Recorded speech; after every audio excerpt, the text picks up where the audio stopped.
अस्सलाम वालेकुम नाजरीन, अगर आपने तुर्की का मशहूर ड्रामा देरेलिस अर्तुगरुल देखा है या देख रहे हैं तो आपको इस ड्रामे में अक्सर एक नाम सुनाई देता है, सफ़ेद दाढ़ी वाले, वाइट बियर्ड्स। ये नाम हर एक को तजस्सुस में ज़रूर डालता है कि ये आखिर कौन लोग थे, क्योंकि इस ड्रामे में ना तो इनकी तारीख़ के बारे में कुछ बताया गया है और ना ही इन लोगों के बारे में कोई ज़्यादा मालूमात हमें इस ड्रामे से मिलती हैं। इसके अलावा तुर्की का एक और मशहूर ड्रामा पाया-ए-तख्त सुल्तान अब्दुल हमीद में इनका जिक्र अहद अल-अयार के तौर पे मिलता है और तारीख़ की किताबों में इनको हियत के नाम से भी जाना जाता है।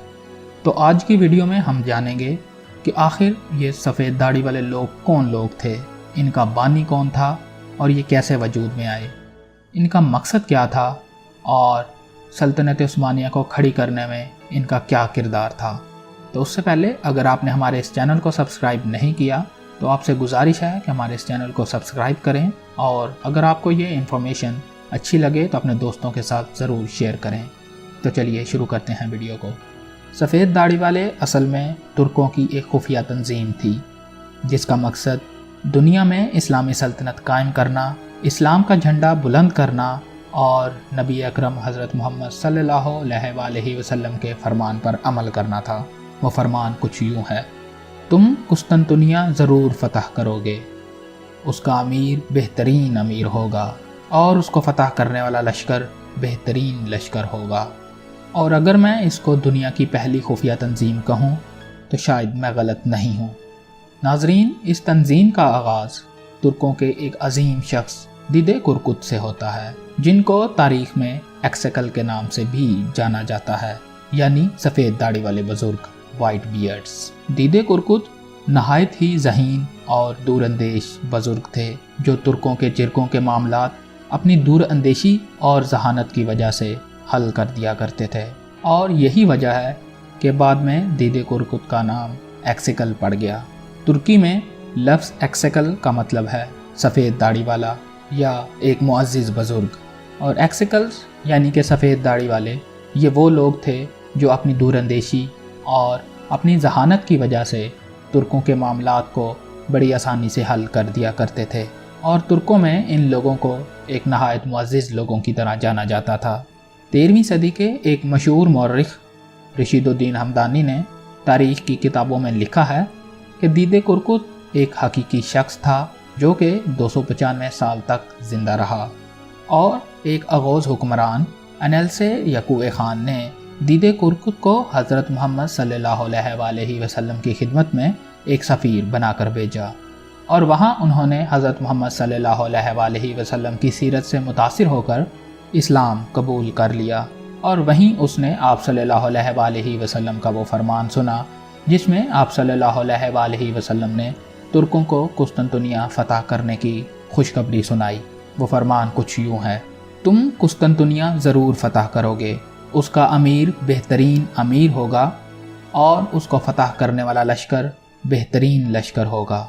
इसके बाद दीदे कुरकुत ने वापस आकर इस पेशन गोई के बारे में ओज़ हुक्मरान को बताया और ओज़ हुक्मरानों ने आप सल्लल्लाहु अलैहि वसल्लम की इस पेशन गोई को अपना फ़र्ज़, रवायत और अपनी ज़िंदगी का मकसद बनाया।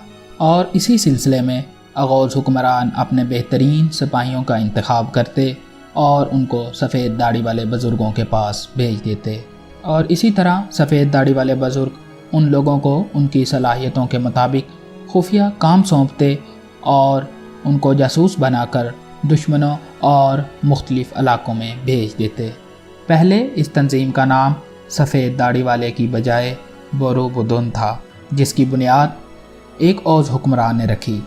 उस वक़्त तुर्क गोक तुर्क कहलाते थे, जिसका मतलब है आसमानी तुर्क। ये नाम रखने की वजह ये थी कि तुर्क लोगों का कहना था कि नीला आसमान उनकी छत है, यानी इसका मतलब ये है कि वो दुनिया में एक ऐसी सल्तनत की बुनियाद रखना चाहते थे जो पूरी दुनिया पर नीले आसमान की तरह फैली हो। और गोक तुर्क सल्तनत दुनिया में तुर्कों की पहली सल्तनत थी। और बोरोबुदुन तंजीम की बुनियाद जिस औज़ हुक्मरान ने रखी उसका नाम था वज़ीर बिल्गे तनयोकुक। और इस तंजीम का काम दुश्मन ममालिक और मुख्तलिफ़ कौमों के बारे में खुफिया मालूमात इकट्ठा करना था। اور اسی کام کے لیے یہ تنظیم مختلف ممالک اور قوموں میں جاسوس بنا کر بھیجتی تھی۔ پہلے گوک ترک کا نشان ایک بھیڑیے کا سر تھا اور اسی طرح اس تنظیم کا نشان بھی یہی بنا، اور کوئی شخص اس بات سے انکار نہیں کر سکتا کہ سلجوق سلطنت کے قیام میں ان سفید داڑھی والے لوگوں کا بہت بڑا ہاتھ ہے، اور یہ سفید داڑھی والے سلطان علاء الدین کے لیے بھی جاسوسی کے کام سر انجام دیتے رہے۔ اور یہ سفید داڑھی والے ہی لوگ تھے جن کے کہنے پر ارطغرل غازی نے بازنطینی سرحدوں پر ہجرت کرنے کا فیصلہ کیا، جیسا کہ ارطغرل ڈرامے میں بھی اس کو دکھایا گیا ہے۔ ارطغرل غازی، ان کے والد سلمان شاہ اور ارطغرل غازی کے بیٹے عثمان غازی بھی اس تنظیم کے ممبر رہے، اور بے شک سلطنت عثمانیہ کے قیام میں اس تنظیم کا بہت بڑا عمل دخل ہے، اور شاید اس تنظیم کی ملٹری پاور اور جاسوسی کارروائیوں کے بغیر سلطنت عثمانیہ کا قیام ناممکن تھا۔ سلطان علاء الدین کے دور حکومت میں اس تنظیم نے کچھ خفیہ گروپوں کی بھی بنیاد رکھی، جس کے اراکین بہت سے مذہبی شیخ، سلطان، حکمران اور قبیلوں کے سردار تھے، اور ان گروپوں میں ایک گروپ کے سربراہ کا نام آہی ایوران تھا، اور ان کے نام پر ہی بعد میں آہی درویشوں کا ایک سلسلہ چلا۔ اور جب 1288 میں ارطغرل غازی کا انتقال ہوا تو ارطغرل غازی کے بیٹے عثمان غازی اس خفیہ تنظیم کے سربراہ بنے، اور ارطغرل غازی کی 4000 مربع میل سلطنت کو 43 سالوں میں بڑھا کر 16000 مربع میل تک پہنچایا۔ جیسا کہ میں نے پہلے بھی کہا کہ سلجوق سلطنت اور سلطنت عثمانیہ کے قیام میں ان سفید داڑھی والے بزرگوں کا بہت بڑا ہاتھ تھا۔ شاید ان کے بغیر سلطنت عثمانیہ اور سلجوق سلطنت کا قیام ناممکن تھا۔ تاریخ کی کتابوں میں لکھا ہے کہ ان سفید داڑھی والے بزرگوں کے جاسوس بھیڑیوں کی طرح دشمن میں گھس جاتے اور خفیہ معلومات اکٹھی کرتے۔ ترکوں کی فوج میں 4 قسم کے سپاہی ہوتے تھے۔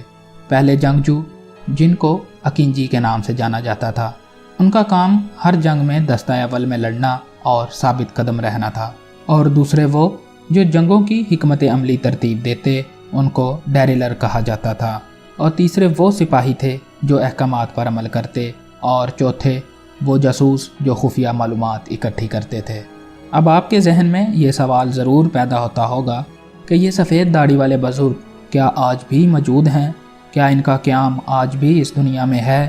تو اس کا کوئی پختہ ثبوت موجود نہیں کہ یہ لوگ آج بھی موجود ہیں، لیکن سننے میں آتا ہے کہ یہ لوگ آج بھی اس دنیا میں موجود ہیں۔ عثمانی دور حکومت میں یہ لوگ عمارتوں پر اپنے نشانات لگاتے، اور یہ لوگ خود کو سفید داڑھی والے بھیڑیے کہتے تھے۔ اور جب سلطان فاتح نے قسطنطنیہ فتح کیا اور آپ صلی اللہ علیہ وسلم کی پیشن گوئی پوری ہوئی تو یہ سفید داڑھی والے لوگ دنیا کی نظر سے اوجھل ہو گئے، کیونکہ سلطنت عثمانیہ اب اتنی طاقتور ہو چکی تھی کہ اب وہ پوری دنیا پر حکومت کر سکے۔ سفید داڑھی والوں کا نشان 3 سرخ ہلالی پرچم تھا، اور 3 ہلالی نشان آپ کو ان ڈراموں میں بھی نظر آیا ہوگا، جیسا کہ دیریلس ارطغرل اور پایا تخت سلطان عبد الحمید۔ اور 1463 میں جب سلطان محمد فاتح نے ایک قلعہ تعمیر کیا، اس کا ڈیزائن بھی اس 3 ہلالی نشان کی طرح ہی تھا۔ کہا جاتا ہے کہ جب غیر مسلموں نے خراساں اور وسطی ایشیا کو فتح کیا تو ان نے ان سفید داڑھی والے بزرگوں کو ڈھونڈ ڈھونڈ کر شہید کر دیا۔ سلطان عبد الحمید نے بھی ایسی ہی خفیہ تنظیم قائم کرنے کی کوشش کی، لیکن وہ ناکام رہے، کیونکہ اس وقت عرب حکمران بھی سلطان کے خلاف سازشوں میں مصروف تھے۔ آج بھی ترک صدر کے محل میں جو 16 گارڈ عثمانی لباس پہنے ہوئے موجود ہیں، وہ ان سفید داڑھی والوں کی یاد دلاتے ہیں۔ ہم امید کرتے ہیں کہ آپ کو یہ ویڈیو پسند آئی ہوگی۔ آپ سب سے گزارش ہے کہ یہ ویڈیو اپنے دوستوں کے ساتھ شیئر کریں اور اپنی قیمتی رائے سے ہمیں کمنٹ سیکشن میں آگاہ کریں۔ اللہ نگہبان۔